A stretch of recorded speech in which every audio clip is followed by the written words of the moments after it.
Good morning, Bart. How are you doing today? Yeah, I'm doing well, thanks. Yep. How you doing? Yes, okay, thank you. I am okay. And I should warn people right off the bat, this is not a Misquoting Jesus podcast event. This is just us talking about an upcoming thing, a thing that Bart's doing in the summer, but it's really, really cool. And I really wish I could go. So we're telling you all about it in the hopes that you can go, but it's a cruise. And it's a cruise around coastal cities and religious sites of Western Europe. It is going to run from July 30th to August 10th, so 10 days. And it goes from Amsterdam to Lisbon. But sorry, I should have just let you open and talk because it looks so cool. What can you tell us about it? Yeah, no, it's pretty cool. It's so it's it's this 10-day thing where we're visiting some of my favorite cities in the world. We start off in Amsterdam and go to Bruges. Like that's a good start. I love Bruges. I know, so do I. It's this medieval town. People haven't been there. It is a fantastic place. And it ends in Lisbon, which is another one of my favorite places. But in between, we go to all these various places along the west coast of Europe, a variety of cities, some of which I've never been to, and I've always wanted to. I mean, including we'll be visiting Honfleur, which is where the Normandy Beaches are, which is of a different kind of historical interest to many of us. And we end up on an island off of Cornwall, which you and I know, which I've never been to this island, the Scilly Islands before, but we and so we tour around. We're going to go to Santiago de Compostela, which is this major Christian tour, pilgrimage site, which would be very, very interesting for people interested in Christianity, and so on. And so we're going on this thing. It's this newly built cruise ship. I haven't been on it before. It's called the Diana, and it was built in Finland just this year, and it's one of the first really ecologically sound ships, where it has a very small carbon footprint. They figured out how to do that. And I've got some of the details, but part of it involved me running on a treadmill for 12 hours a day, but I'm not sure. It's the price I pay for the cruise. Hamster powered, but right. With passengers. Yeah. So anyway, I'll be giving lectures on this thing, and it'll be a small group. It's a small ship. It can accommodate 192. We're not having 192. It's just going to be us, whatever this small group is, and a small group from Washington and Lee, which will have a lecturer on who's an expert in art history, which is very, very important for these places we're going to. And basically, I'm giving some lectures, and I'm hanging out with people for 10 days. And and I've got nowhere to go. I'll be on the ship. And so I think this is going to be great because it's like no other responsibilities, just hanging out with people and talking and seeing sights and museums, fantastic museums.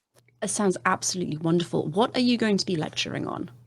So, I had thought, well, let me tie this to my expertise. Maybe, and I'm thinking, no, that ain't going to work. I mean, I could have done the Christianization of Britain, but it's kind of beyond my period.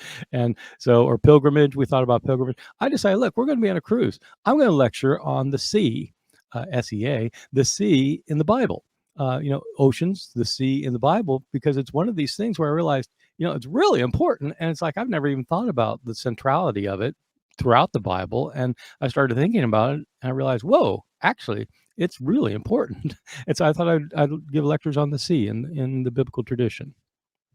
That sounds fantastic. Do you know how many lectures you'll be giving, or is it just kind of as and when?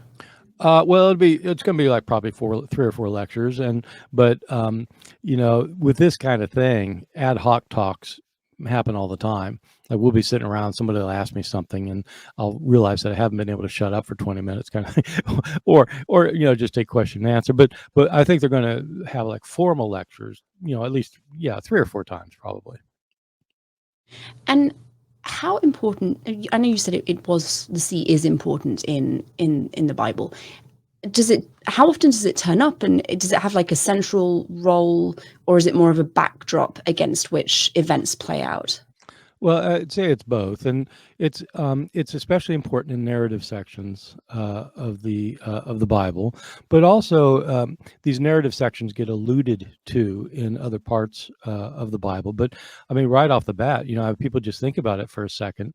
Um, you know, uh, the um, the flood story with Noah, the world gets destroyed. The first time it gets destroyed is with this flood, and yeah, so Noah goes on the first cruise, and so it starts, very early in Genesis. You get this flood account, and part of the idea is the danger of water, the danger of the sea. Um, and then the history of the people of Israel, in some senses, begins with the crossing of the Red Sea, and in both of these, the sea is a danger that, in some sense, God conquers. And so that becomes a standing motif. And then you get into the New Testament, of course. Jesus' entire ministry is centered around the Sea of Galilee. And it's where he calls his disciples, and it's where he walks on the thing. I mean, it's like, I don't recommend that on this cruise, but I mean, it's like, and so I'd say throughout the Bible, it's really, really important ways people probably haven't thought of. And do you see a difference in how it's treated or used or portrayed in the Old and the New Testaments? So I'd say, I mean, in the Old Testament, there are a lot of motifs about how the sea has to be conquered by God to bring salvation, and how the sea is a threat to humans. In the New Testament, the sea becomes important because Jesus himself is the master of the sea. And it's a way of portraying Jesus' own power as a divine being, both in calling people connected with the sea, walking on the water, controlling the storms at sea. These are showing that Jesus, in some sense, is closely related to the God of Israel. And so the Son of God also has power over the sea. And this is just something that I thought of as you were talking. Do you see a connection between what Moses does with the parting of the Red Sea and how Jesus also kind of controls the sea by being able to walk on it? Or is the Moses thing more of a reflection of Yahweh's power than Moses? Well, both. I'd say yes to both things. But Jesus' control of the sea is definitely an allusion to God's control of the sea in the Old Testament. And there are other things with water. Water becomes extremely important in both Israelite religion and in the New Testament. When so in the Gospel of Matthew, for example, the whole beginning of Matthew's Gospel is set up to show that Jesus is like Moses.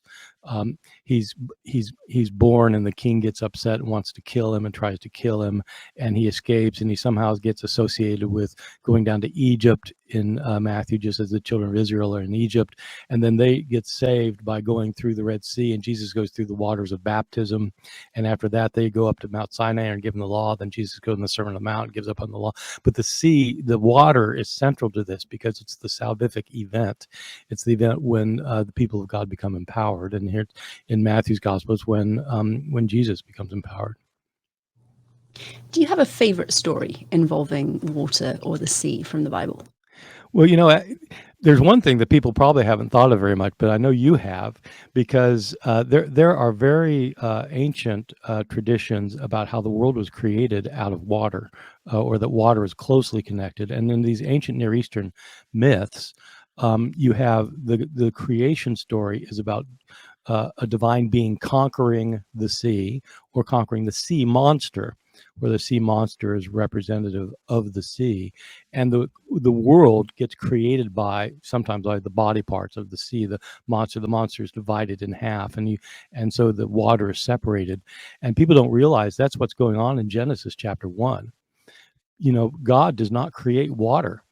When God creates the world, the water's there already.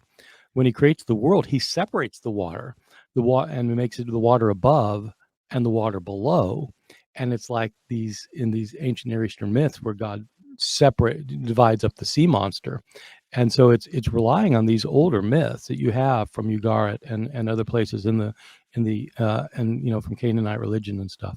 So I think it's really interesting that this water doesn't get created. It's there, and God conquers it. And that's part of the illusion with the Exodus event. is the Exodus event is like the creation event. It's the creation of Israel, the people of God who go through the conquered water, which is split, just as the world, humans are created with the splitting of the water. And so, so it's right there at the very beginning. And I think that's part of it that people probably haven't thought much about. Thank you. I would be very happy to keep going, but we decided that this was going to be a brief teaser for everyone. We don't want to give all of the interesting lecture material away before the cruise actually happens. So if people are interested in that, I'll make sure that the link is in the description so you can go and read more about it. Again, that is, let me get the dates back up, July 30th to August 10th. And you'll essentially be trapped on a ship with Bart. So there's nowhere for him to go. You can go and just ask him all of your New Testament questions. I mean, also Near Eastern questions. You can ask me the Near Eastern ones too, but I'll refer you to Megan. So I'll say that this is being put on by a tour company that specializes in educational tours, Thalas Journeys, and I've done trips with them before, and they're always fantastic. And so this is going to be a good one.